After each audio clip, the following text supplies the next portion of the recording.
بسم اللہ الرحمن الرحیم۔ السلام علیکم ورحمۃ اللہ وبرکاتہ۔ آج کی آیت سورۃ البقرہ، آیت نمبر 228۔ اعوذ باللہ من الشیطان الرجیم۔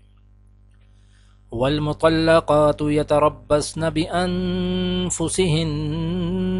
ثلاثة قروء ولا يحل لهن أن يكتمن ما خلق الله في أرحامهن إن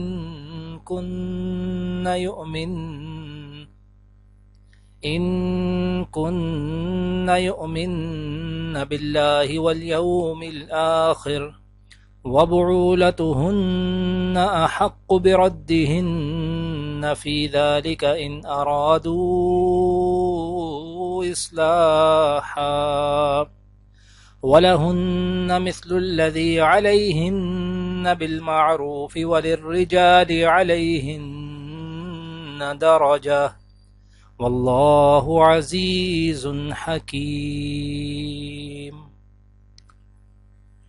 اور جن عورتوں کو طلاق دے دی گئی ہو وہ 3 مرتبہ حیض آنے تک اپنے آپ کو انتظار میں رکھیں، اور اگر وہ اللہ پر اور آخرت کے دن پر ایمان رکھتی ہوں تو ان کے لیے حلال نہیں ہے کہ اللہ نے ان کے رحم میں جو کچھ حمل یا حیض پیدا کیا ہے اسے چھپائیں، اور اس مدت میں اگر ان کے شوہر حالات بہتر بنانا چاہیں تو ان کو حق ہے کہ وہ ان عورتوں کو اپنی زوجیت میں واپس لے لیں، اور ان عورتوں کو معروف طریقے کے مطابق ویسے ہی حقوق حاصل ہیں جیسے مردوں کو ان پر حاصل ہیں۔ ہاں، مردوں کو ان پر ایک درجہ فوقیت ہے، اور اللہ غالب اور حکمت والا ہے۔ آج کی دعا۔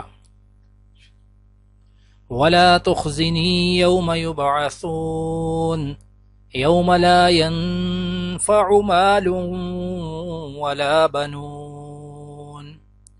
اور مجھے اس دن رسوا نہ کر جب کہ سب لوگ زندہ کر کے اٹھائے جائیں گے، جب کہ نہ مال کوئی فائدہ دے گا نہ اولاد۔ آج کی حدیث۔ حضرت ابو ہریرہ رضی اللہ تعالی عنہ بیان کرتے ہیں کہ نبی کریم صلی اللہ علیہ وآلہ وسلم جمعہ کے دن فجر کی نماز میں سورہ الف لام میم سجدہ اور سورہ دہر پڑھا کرتے تھے۔